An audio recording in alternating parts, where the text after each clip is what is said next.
Hello दोस्तों, SSC GD की तैयारी 10 दिन में किस प्रकार से किया जाए, क्योंकि आप लोगों के पास बहुत कम समय बचा हुआ है। तो इस कम समय में आप लोग किस प्रकार से तैयारी करेंगे उसी चीज़ के बारे में मैं आपको बताने जा रहा हूँ। जैसे मैं एसएससी जीडी का आप लोगों को पता है कि 15 नवंबर के बाद से एग्ज़ाम स्टार्ट हो रहा है। तो आप लोग कम समय में अच्छे से अच्छे तैयारी किस प्रकार से कर सकते हैं, तो मैं आपको 10 दिन का फास्टेस्ट स्ट्रेटजी बताने जा रहा हूँ। तो सबसे पहले first of all GK and GS है। तो जीके एंड जीएस किस प्रकार से तैयारी करेंगे, प्रीवियस ईयर क्वेश्चन दिया होगा। जैसे में आप लोग जानते हैं प्लेटफॉर्म का हो या यूनिक पब्लिकेशन का हो, तो जो भी पब्लिकेशन का होता है उसके आंसर शीट में जाइएगा तो उसमें एक्सप्लेनेशन के साथ विस्तृत रूप में उस चीज़ के बारे में बताया गया है। तो उसमें टॉपिक वाइज उस चीज़ को बताया गया है, तो उसको अच्छे से कर लेंगे, उसको पढ़ लेंगे। जैसे में यहाँ देखिए आप लोग, जैसे में ये एसएससी कांस्टेबल जीडी का 12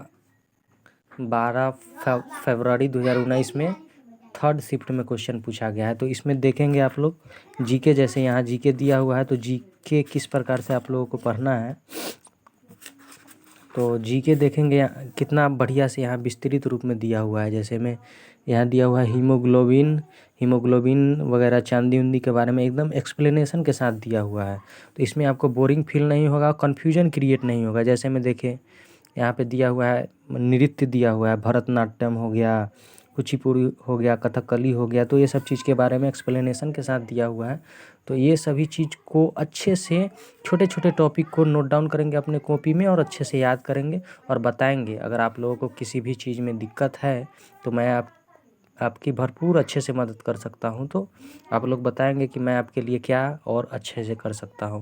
तो जीके जीएस का बात हो गया और रहा मैथ की बात। तो मैथ आप लोगों ने जितना पढ़ा है, आप लोगों ने मैथ जितना पढ़ा है दृष्टि के क्लासेस में, जितना आप लोगों को शिवम सर पढ़ाया है उसको रिवाइज करेंगे और चैप्टर वाइज उसको रिवाइज करेंगे। और चैप्टर वाइज रिवाइज करने के बाद आप सेट में जितना मैथमेटिक्स का क्वेश्चन दिया हुआ है एक एक करके उस चैप्टर से, जैसे में परसेंटेज आप लोग पढ़े हैं तो परसेंटेज पूरा चैप्टर रिवाइज कर लेंगे, प्रैक्टिस कर लेंगे। उसके बाद परसेंटेज से जितना पूछा गया है प्रीवियस ईयर क्वेश्चन में उस क्वेश्चन को इसमें क्या करेंगे, आप लोग प्रैक्टिस करेंगे। आप लोग देखेंगे कि परसेंटेज से क्वेश्चन बन रहा है कि नहीं बन रहा है। अगर नहीं बन रहा है तो क्यों नहीं बन रहा है, उसमें देखेंगे, कॉन्सेप्ट देखेंगे, कॉन्सेप्ट आपको समझ में आएगा, उसके अकॉर्डिंग आप क्वेश्चन प्रैक्टिस करेंगे।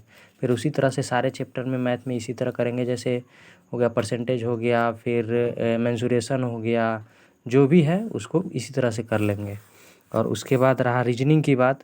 तो रीजनिंग में क्या करेंगे, रीजनिंग में जितना पढ़े हैं इसको उसी तरह से करेंगे, जितना सर आपको पढ़ाए हैं क्लासेस में उसको रिवाइज करेंगे चैप्टर वाइज। और उसी तरह से क्या करेंगे, सेट प्रैक्टिस करेंगे।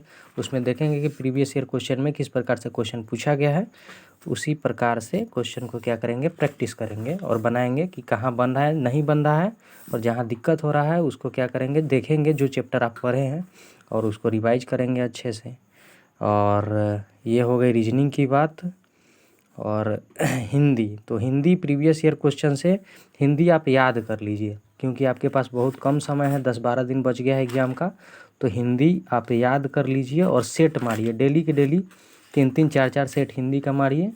और इस जैसे में देखिए यहाँ हिंदी का दिया हुआ है तो सही वर्तनी वाले शब्द का चयन करें। जैसे शोकाकुल, शोकाकुल, शौकुल, शोकुल। तो ये चार गो ऑप्शन दिया हुआ है। तो इसमें देखेंगे, पहले एक पेंसिल ले लें और ये चारों में देखिए कि इसमें से कौन सही है और उसको टिक कीजिए। फिर आंसर में देखिए कि मतलब हिंदी का डेली के डेली कहने का मतलब कॉमन सेंस में है कि हिंदी का डेली के डेली 2 से 3 सेट आप मारिए और 2-3 सेट मारिए, उसको एनालिसिस कीजिए।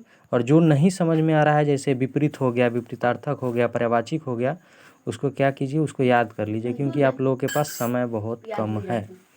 तो इसको इस प्रकार से कर लेंगे। Okay, thank you friends.